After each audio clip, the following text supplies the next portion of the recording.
Welcome to Leaders Upgraded, the place where people who want to upgrade and fast track their career, their life, and their leadership journey tend to gather. I am your host, Tanvi Gautam, and I shall be speaking to the top 10% of the world's leading authors, CEOs, coaches, and thinkers to bring you some of the best and brilliant ideas to fast track your way to success. Would you like an upgrade? Let's do this. Go. Hi, everyone, and welcome to the next session. We are talking to Abhijit Bhaduri. He is a very, very accomplished author, speaker, and used to be the chief HR officer of Wipro. He is somebody who I would define as a multi-potentialite because he's got these sketch notes, he's written fiction, he has written non-fiction. I'm so excited you're with us. Oh, thank you, Tanvi. See, I always believe that it pays to have you as a friend because then you say all these nice things about me. So it really works in my favor. So I want to talk to you today about gig work. Okay. Sure. It's a really popular concept. It's caught the imagination of many people. Every month, I will get definitely 2 or 3 emails of people who are on the dark side, namely the corporate world, who want to switch over to the other side. They want to talk about gig work. So first of all, there is not one kind of gig work because, on one hand, you have people who work, say, on a platform, your typical Uber driver or Lyft driver, etc. I mean, that's one end of the scale. Mm-hmm. So you have everything from, blue collar work to white collar work, which is, can be termed as gig work, because there are companies now which take even somebody from the C-suite on a short-term one-off assignment. So, Yes. So there's gig work of all kinds. And back to that whole statement that gig work is not something which is new, because the best example I can think of is, when you think of Bollywood, the entire film industry, Bollywood has 200,000 people, all of whom are gig workers. Mm. So, and most of the places in the world, there are tons of, sectors which are really driven entirely by gig work. Farming is driven by gig work. So there are people who come in for a particular job, and you do the job and you finish. So it is that you are not necessarily working for an employer, you're working for yourself. So that's one criteria. Mm. 2 is that there is no permanent association. So doing one piece of work doesn't necessarily allow me to do, or there is no entitlement that I am necessarily going to be called back for the next one. But as we've seen, a lot of the roles, even in blue collar work, so you get a plumber who's really terrific. You want to call the same person again when you have the next problem. So gig workers actually have to depend a lot entirely on their skill. Yeah. So you're as good as the last job that you've done. You're dependent on the skill that you bring to the table, and your employment in the next gig. I don't know whether you can call it employment, but you're getting the next gig depends on the kind of reputation that you build for yourself over a span of time. So Right. those are some of the factors that go into gig work.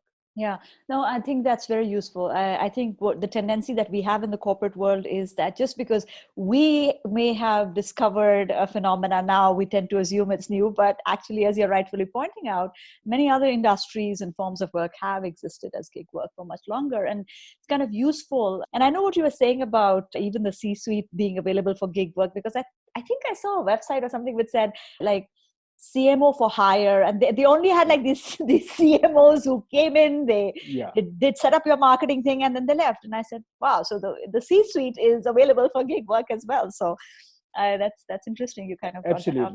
Absolutely. Yeah. Okay, so you touched upon a few things already around my next question, which is, if people are thinking about gig work, especially the ones that are in the corporate world and they're trying to transition out, what are some of the things that they should really be thinking about? Because it's not like they will step out of the corporate world and there's a piece of work that's necessarily cut out, and that they can just, and there's someone who'll be onboarding them or all of that. That's not the case. So in terms of reality contact, what is your advice to people who are thinking of transitioning out of that 9 to 6 and say, okay, you know what, I want to dip my toes in the gig economy? So I think I'm going to first start by saying that there are some pieces of work where the path is already, fairly well established. And if you sort of look at some of the economies, 3 or 4 of the economies which are really going big on the gig work which is, India is one, China is one, Brazil is one, Indonesia is another one, and US, of course, a very rising percentage of workers are getting into gig work. Three or four of the areas where it is becoming more common. One is software. So, there are coders who can do a little piece of work and then go away. The other piece is that, everything about marketing and content is also available for gig work very, very, very often. So you have people who will do a piece of work for you for, and then they can sort of go and work for maybe even your competitor. So that's the other interesting element. Gig workers are not necessarily bound by these non-compete kind of agreements that you see so frequently in the corporate world. But when you look at it, what prepares you best? I think stint in the corporate sector is a great way to prepare yourself for gig work, which is you learn about all the other things that you would need. For example, understanding finance, understanding marketing, understanding how to get discovered is a very big part of it. How do you understand how much to price your work at? So in some sense, you really become like your own CXO suite. So you really, that's one way to think about it, that you have to do everything from being your own CLO. So you have to figure out how to keep your skills updated, because without that, the potential for you to work is limited. So I think it's a fantastic way to prepare yourself for the future, building a set of relationships beyond transactions. In the corporate world, that's one of the temptations we have, that you work with somebody in another team only because there's a little requirement for you to do that. And, if you don't really need to do that, you don't hang around with somebody where there is no immediate transaction required. But, a lot of times you discover that in gig work, your relationship and your network becomes very, very vital for you. Your clients become very important because if you do good work, they talk about you to others. And therefore, that's probably the biggest way in which you can grow your business. But also in the initial stages when you start, to be able to get your gig going, you're probably going to look for some people who place their trust in you, even though you have no sort of portfolio to talk about, and they actually take a chance on you. So identifying a couple of people who would take that chance probably is a good indicator that you are ready. But I think, I would say that doing a little bit of a stint in a corporate world, is probably very good training ground for being a gig worker. I would think so. You've been there yourself. What do you think? I actually completely disagree with you, Abhijit. And that's because I find that in the transition that I ended up making to gig work, the skills that I ended up using were exactly the kind of skills that very often the corporates don't tend to value, because they are in like these, their ability to deal with people who want to break the norms. It's very fancy in the Silicon Valley. They'll say move fast and break things. It's something that's very fancy to say, but how many corporates are really prepared to handle people who are interested in moving fast and breaking things? Because they first want you to go and find 3 other people who will fill the form which says, yes, this is worth breaking, and then you need to find four other people who will come and tell you, yeah, actually you do have permission to move fast, by which time I'm like, you know what, forget it, I'm already done with the project, I'm out of here. So I personally, let's just say that I think there is value to what you're saying. I see the perspective you're making about, what the corporate world background can do for you as you transition out. But I also think that in my experience, it is a little bit of a personality thing as well. I mean, I find it interesting. You and we met when I was starting IHR Chat, right? Which was Asia's first internationally trending Twitter chat for leaders. And you were our first guest. You're my lucky mascot. That's why you're back in the summit, right? But think about it, Abhijit. Almost all the guests that we had that helped build that community today are not in the corporate world. They have all left. They are doing their own thing. And I often look back and I said, maybe that's the reason they came on board to collaborate, because they instinctively had that thing of what can we do differently? What can we do that has not been done before? And, I haven't talked to them. This is not a data-based analysis I'm doing, but I almost wonder at times when I look at the pattern of all of them moving out of the corporate world, on whether they looked after a while at the corporate world and said, you know what, I'm done. I just need my space where I can just do it the way I want to. So, but that's not to say that I didn't learn in the corporate world. I think it was immensely useful. There are pieces you can carry over from that side to this, but I'm not sure whether, the things, how much of what you learn in the corporate world is necessarily transferable across.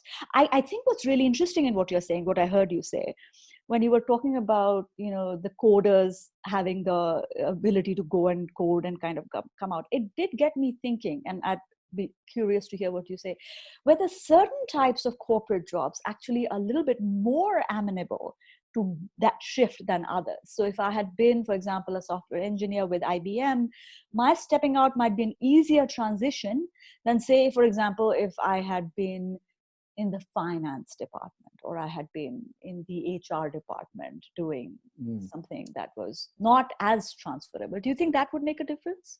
I would sort of think that what makes it possible, I think, is in the gig work, you have to be a specialist. I mean, you have to know what to do, which others cannot do, or it's not that easy to find, because, organizations are great places for generalists. And therefore, eventually, I think my hypothesis is that in future, you're probably going to see that people who want to pursue a career as a generalist are better off inside an organization, because, you kind of do a little bit of many things. Whereas in the gig economy, you pretty much are known for that one unique thing that you do, or the way you do something is so unique that, people find it worthwhile to get you, for a gig. And which is where, your bargaining ability, the more unique you are, the higher you are on that bargaining ability, and the less, the more substitutable you are with another. I mean, think about work, which is, let's say, if you're looking at some marketing help and you want some person who can help you in digital marketing. So one versus the other, if you're indifferent to whether I do it or somebody else does it or some third person does it, as long as the work gets done, you really don't care. It's a bit like, think about your ride-sharing cab driver. You don't really care whether person A drives you or person B drives you, as long as you reach from place A to place B.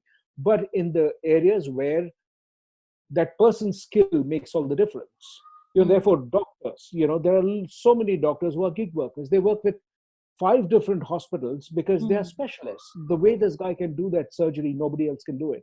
So when you are in trouble, you want to call that one person regardless of where this person is affiliated. So where affiliation and the brand is less important than the person's skill, then you are ready for gig work. Otherwise, if your brand is defined by the place where you're working, then you're probably better off being there for a little longer, until you build your own little unique niche. So I think that's how I would define it. Yeah, no, I think that's really useful. This idea of, specialist versus generalist, and then, the non-substitutability piece it's a very useful framework to think about for who the transition will be easier versus the other. So that's, if you're in the corporate world and you're thinking about that transition, now might be a good time to evaluate your skill set as well as roll along those parameters. I think that's... Also, I think, to be successful as a gig worker, especially in the early stages, your personal brand, I think, becomes supremely important, because, that's really where people can discover you. Because when you get started on your own, I think one of the first challenges that people grapple with is, how do I get discovered? I mean, I am doing this work and I'm very good at it, but how do people know that, this is what I can do and where people can find me? So, I think that personal branding becomes a supremely important element, which you don't worry about it so much when you're working in a large corporation or any corporation, because, your business card actually carries you forth. So every place you kind of say that, okay, that's me, this is me, this is the work that I do, this is who I work for. And you say, wow, okay, you are the big guy in that place. When you are on your own, your business card is your name. That's it. So you have nothing else below that to sort of, take you forward. So I think that makes all the difference. So probably I would add that one other element. So it's really interesting now, Abhijit, because as we are talking, I think I'm starting to slightly get converted into your side of the camp when we began this conversation. And I said, I don't agree with you, because what you just said, right, in terms of personal branding, networking. When I'm working with companies and we are looking at what will help leaders rise through the ranks, we are talking about things like personal branding and networking within the organizations as well. So maybe you were onto something when you said that working in the corporate world, and if you're getting it right, does help you when you kind of step out. But it's interesting. Let's talk about this, because I think you will definitely have a unique perspective on this. Let's talk about this concept of your identity as it shifts when you get out of having that card which has that logo to now you don't have that logo anymore, isn't it? You are your own logo. So I'll give you an example. So this is really long-standing client of mine, and I work directly with the president, and it's a beautiful relationship. I love this client of mine because they say yes to everything I want. So that's my definition of favorite clients, those who are looking to work with me for the future. But so they got themselves this new procurement team, or whatever they want to call it, right? So I get a message saying, oh, by the way, all payments are going to be made from us now, and we are the intermediary body, and here's what we need from you, these 3 forms, that ID card, blah, blah, blah, blah, blah. And oh, by the way, can you send us a photograph of your, wait for it, premises and signboard? And I emailed them back. I said, you guys need to have a serious conversation about how you're onboarding people who are coming in as executive coaches or trainers and consultants, because no, I don't have a signboard and I don't plan to get a signboard. So, there's certain shifts in identity that you have to end up making when you're not that card carrying, I'm from Apple, Amazon, Wipro, whatever else, that the logo behind which you're kind of hiding is part of your identity. And now it's just gone. You are you. What's your advice on dealing with that transition? I think, you raise an interesting element that most organizations have not yet quite figured out this new breed of talent called gig workers. So therefore, they kind of hire them or, acquire them, onboard them, pay them exactly the way they pay full-time employees. They deal with them pretty much the same way as, let's say, somebody who supplies paper to the corporation. So, but if you look at, I was speaking to the CHRO of one of the most prominent TV networks, and they were saying that, we work with gig workers, and for us, it's a very different method. So we've got a separate team which knows whom to sort of approach. Then we understand that the payment norms are not fixed, so there is no such thing that you are an engineer with 3 years of experience, so therefore you will be paid X, whereas somebody with 10 years of experience will get paid 3X. It doesn't work like that, because you could have a fresher who gets paid 15X of what somebody with 30 years of experience could have. An actor there is no value to the vintage. Yeah. You get paid as good as, if you are as good as your last work, you get paid what you are asking for. So there is a upside and there is a downside. But it's a world that I think the corporate world is just getting used to. So, they have to figure out that it needs a different department. For example, non-compete clauses don't work with gig workers, because you are not sort of, you're going to do a couple of days of work with me, and then you kind of say that, no, don't work with anybody of that kind. I mean, this is different, because you're not employing me for the full year. So when you say you worked with me for 5 years, I know all your state secrets, and now, don't go and sell them to somebody else. I mean, that makes sense for a full-time employee, but with a gig worker, you're pretty much doing that project and you're on to the next thing, which could be well with your competitor. But, and then the corporate world allows you to be lazy, because, somebody tells you you can go attend this particular workshop, and, somebody thinks about that for you. Somebody figures out how to, get your ideas to some other department. There's someone who's sort of helping you with that. Here you are doing everything by yourself. So, you build a broader range of skills for sure. And when you have your manager who sort of also looking at telling you what to do, here is how you change your plans, here is what you do differently. A lot of people think that working for a boss is terrible. But, if you're not a self-starter, if you're not motivated by yourself, you don't have that kind of drive, you're better off working with somebody who's going to sort of hound you and say, did you do that? Did you complete that? Have you done this? Have you gone for this? Because as a gig worker, you are responsible for getting up by yourself, getting yourself to work, working as long as it needs to hit the deadline. There's no one who's going to remind you and say, there's just 3 days left for the deadline. I hope you finished it. there's nobody who's going to do that. So you have to be really, really driven by yourself. And, unless you're a self-starter, it is hard to succeed in the gig economy because there's no one who's pushing you. Yeah. So It's you think it works? Is that true for you?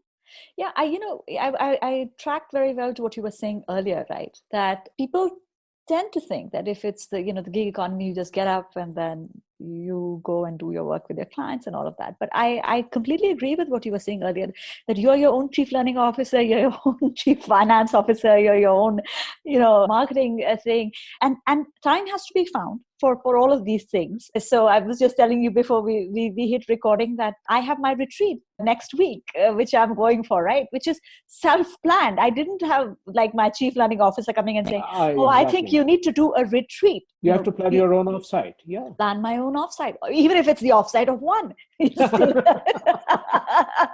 still has to be planned. Time off. It's so much easier in a corporation because, you can just put an out of office and say, somebody else is going to respond to your query, and everything sort of moves on, especially if you have a great team. Like I was lucky to have a absolutely outstanding team. So, I would just put that out of office and say, okay, I'm back after so many days, and things happen. When you're on your own, you have to figure out how that is going to, how are you going to respond when when you're traveling, or, how do you get back and sort of make sure that backlog doesn't become so huge that you're unable to deliver and meet your timeline. So in some sense, I can see what you said, that right in the beginning when you said the corporate sector doesn't quite prepare you for the skills because you need a different set of skills. I kind of think that it's a bit of an and thing, that, you need a set of skills to do well in the corporate world. And then there is a little bit which actually also helps you as you prepare for gig work. And as you sort of think about it and you make that transition, you're adding a whole new set of skills, but you're also sort of, thinking about the skills that you built sometime before. So we were talking about this time off thing, and one of the guests that we have in the summit is somebody who actually did pull the plug and took a whole year off. And I highly recommend his book, which talks about how mindfully he mapped and planned that in a very structured way. We tend to have these fantasies of getting up and leaving and traveling the world and all of that, but you've got to think of your exit strategy and re-entry strategy as well. And so I think one of the things, and that's where I want to kind of segue next, that people get wrong about gig work is that they get taken in by that, masters of your own schedule piece, and how you're not answerable to anyone, but you are still answerable to your clients. And in some senses, there is never like a perfect time. And so we were talking about taking the time off, right? That, oh yeah, you can get up and go. You won't believe it, Abhijit. I literally have been thinking, why am I going to Morocco? Because I have been invited to 3 different events, including the CEO summit, that I am not here for because I'm in Morocco. And like, why is this summit happening now? I have had a client who's checked in 3 times with 3 different people at 3 levels in the organization, hoping that maybe if I didn't say yes to the training manager, I might say yes to the, vice president or whatever, saying, yeah, I'll change my schedule because they have a retreat for which they want me in that very week. And I'm like, what's with this week? So what are some of the other things that you think people get wrong as they kind of look from the inside out, saying, oh, you know what, it's a gig economy for you. You can just get up and go anytime you want. It comes at a cost sometimes, right? So in your experience, what are the other things you want to flag for people? Like, it's not exactly the way it looks. I think a couple of things are sort of polar opposites. For example, instead of working for one person, or you're answerable to one person, your manager, in the gig economy, you're probably answerable to all your clients, whoever's trying to reach you at that point of time. So, you have to always have a way for people to connect to you at every given point of time. So I think that's probably one big difference. Also, that you need to plan keeping many more people in mind, because there are projects that you have which are starting at a little, couple of weeks down the line. There's something that you committed to 6 months back, which is now going to come up, and they might have a change of plans, or various things. So I think there is an element of planfulness that comes in, but I also think that it has given me the opportunity. I've been to be spontaneous in multiple ways. So last week I went and caught a movie in the morning show, because I just couldn't find tickets in the evening. It was all sold out. So I asked this guy at the counter, I said, can I come tomorrow morning? He said, yeah, I mean, it's a working day. So yes, of course, 10 o'clock would be perfect. So I could go up and watch a movie at 10 o'clock in the morning because I didn't have anything planned out for that day. So both things are possible, but I think it's just a very different way of working. There are a few things which overlap, but by and large, I think there are two different models of working altogether.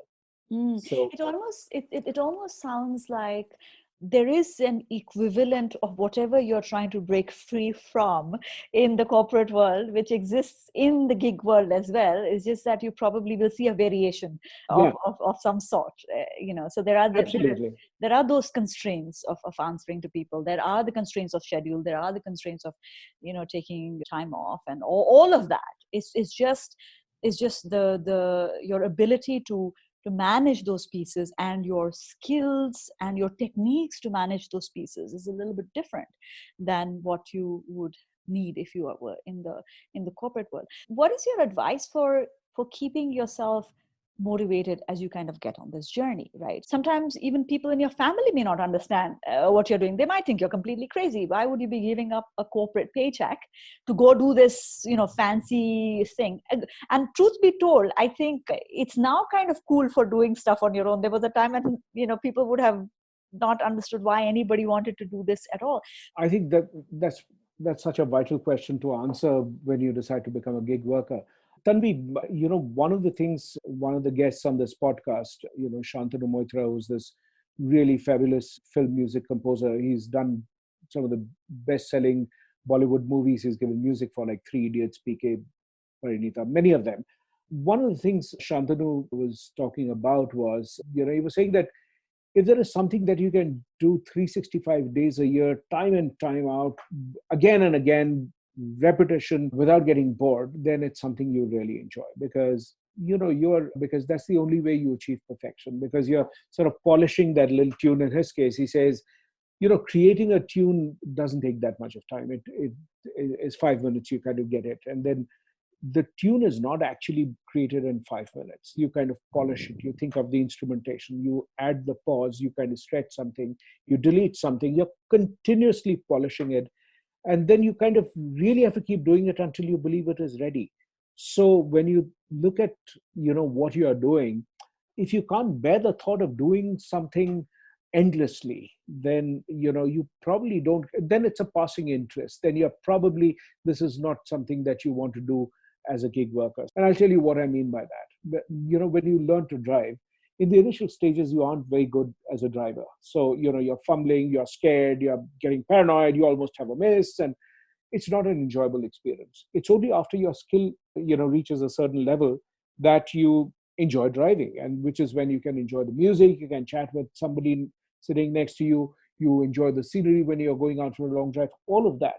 So in the same way with any skill that you're thinking of, until you've built your skill to a certain level, you can't decide whether you're going to enjoy doing it 365 days or not. Take the example of writing. You talked about a little bit of that visibility. See, I used to enjoy writing a lot. So I wrote for a bunch of different newspapers and magazines, and my website, I've been writing on that, at least once a week for the last almost 15 years now. So it's 2005, I started blogging, and then, eventually sort of doing that. So you have to sustain it for a certain amount of time. You can't, do 2 posts and say, oh, I got 3 likes and 2 comments, and that's not good enough to sustain me. It doesn't work like that.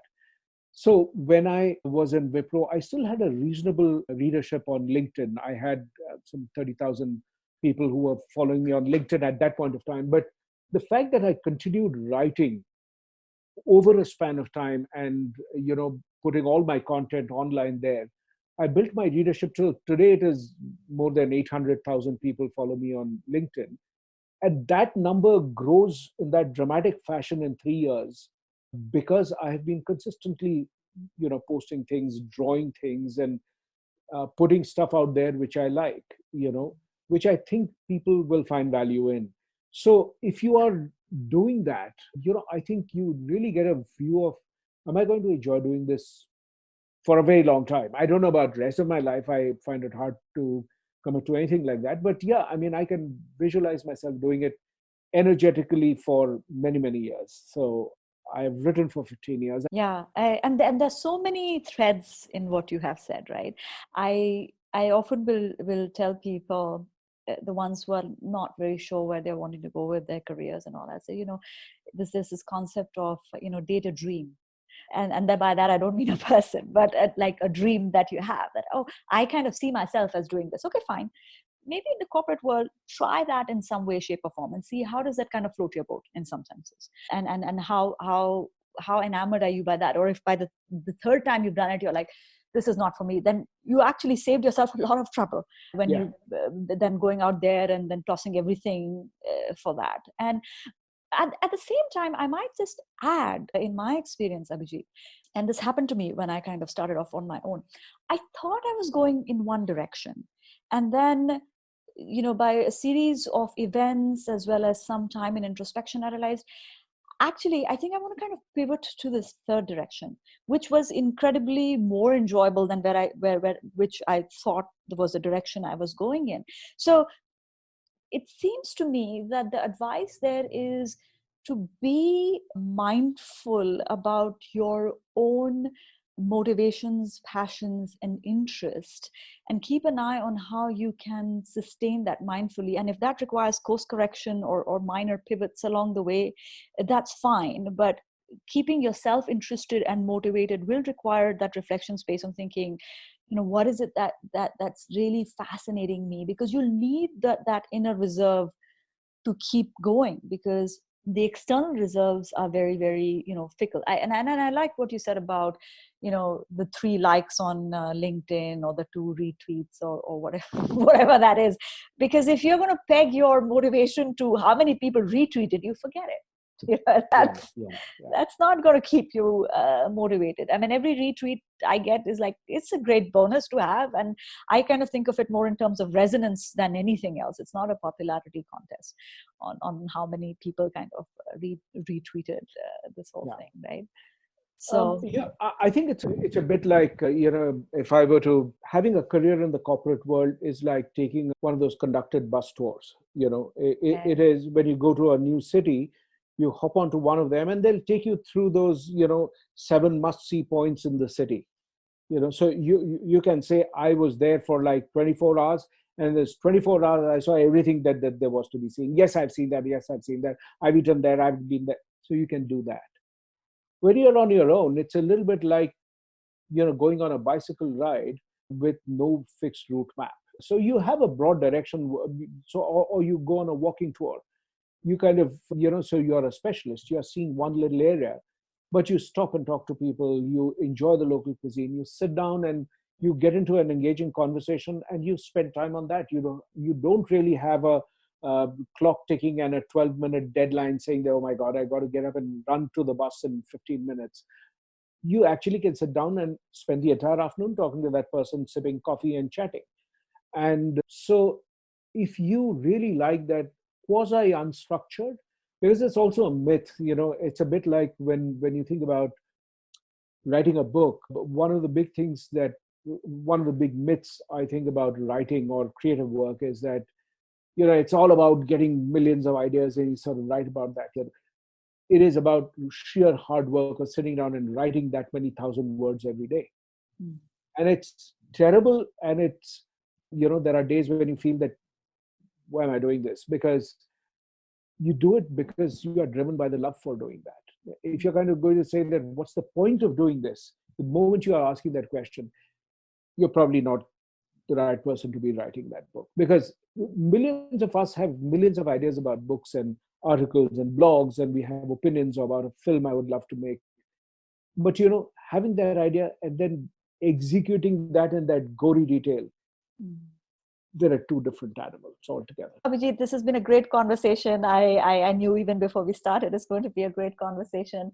And I think now, at least every time I have somebody who calls me and says, can we have a cup of coffee? Can I pick your brains about, I'm thinking of making a switch. I said, I'll do better. I'll send you this fantastic conversation that you must listen to as homework before you even think of having coffee with me, because I think we've covered such a broad spectrum of the highs and lows, and when it might make sense to stay back, when it might make sense to step forward, and a little bit of reality contact of what it takes, which people don't get. And that's because you are such a fantastic host. I mean, your questions actually brought out that whole thread of hopefully, people have something to take back, but the credit goes to you. Well, Abhijit, you're too kind. Thank you so much. Really appreciate it. We'll be sure to be linking to your site and also to your podcast, which we hope will be an ongoing series. So thank you so much for your time. Thank you very much for having me. Bye, Tanvi. That concludes this episode of Leaders Upgraded. But wait, your journey is just getting started. Go to www.leadersupgraded.com for more insights, more inspiration, and more tools to continue the journey. And if you have someone who you would like to nominate for the podcast, or a particular topic you'd like us to cover, then also visit www.leadersupgraded.com and let us know. If you like this episode, please do share it. Please do subscribe to the podcast. And I look forward to continued upgrades with you. Take care.